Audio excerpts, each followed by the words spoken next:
Wow, what a wild day in British politics. Yesterday's Prime Minister's questions left Keir Starmer scrambling after he made a huge mistake, one the internet was quick to pounce on. In today's video, we're breaking down how Starmer slipped up, what the internet had to say, and how this could spell real trouble for Labour. But before we dive in, smash that like button and subscribe if you haven't already. We've got a lot to cover, so let's jump right in. During Prime Minister's questions, Keir Starmer thought he was making a strong emotional appeal, right? He was asked about the Falkland Islands, and he instantly brought up a personal story, saying his uncle almost lost his life in the Falklands War when his ship was torpedoed while defending the islands. Sounds powerful, doesn't it? The only problem, no British ship was ever torpedoed during the Falklands War. Yep, only one ship was hit, and it was Argentina's General Belgrano. So, what's the deal? Did Starmer get his facts completely wrong? Or was this a desperate attempt to connect with the public? Well,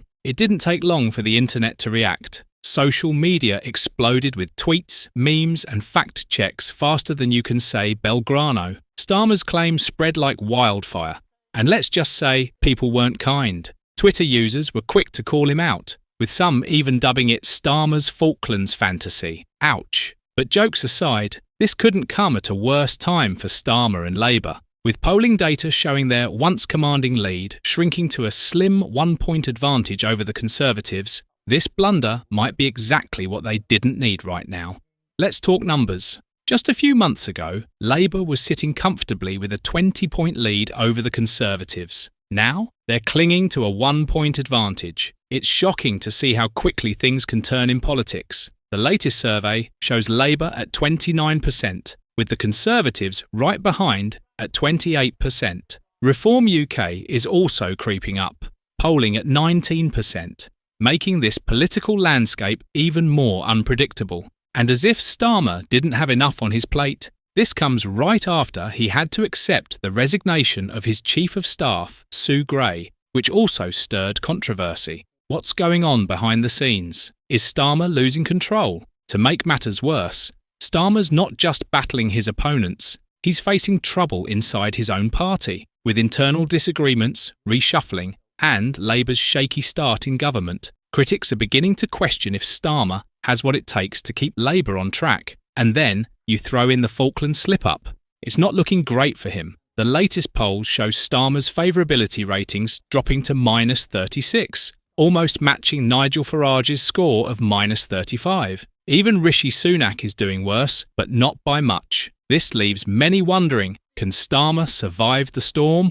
As Labour stumbles, another party is making waves. Reform UK is gaining ground, with more and more former Conservative members switching sides. Lee Anderson, who famously defected from the Tories, says true Conservatives are now flocking to Reform UK, and it shows. They're pulling in 19% of the vote, and the momentum isn't slowing down. With the Tories in chaos and Reform UK on the rise, Starmer isn't just fighting Labour's internal mess. He's up against a growing political force. Could this shift mean trouble for the two traditional giants of British politics? And if that wasn't enough, Labour is catching serious heat for Chancellor Rachel Reeves's decision to cut the winter fuel payment for millions of pensioners. Critics are warning that this move could lead to excess deaths this winter, as many elderly people are now forced to choose between heating and eating. One pensioner described the cuts as utter cruelty, saying this decision could leave millions freezing in their homes during one of Britain's harshest winters. With winter looming and outrage growing, could this decision end up being yet another blow to Labour's shaky start? So, what do you think? Is Keir Starmer's Falklands flub just a small mistake? Or is it part of a bigger problem for Labour? And what about Reform UK? Are they the real threat in British politics now? Let me know your thoughts in the comments below.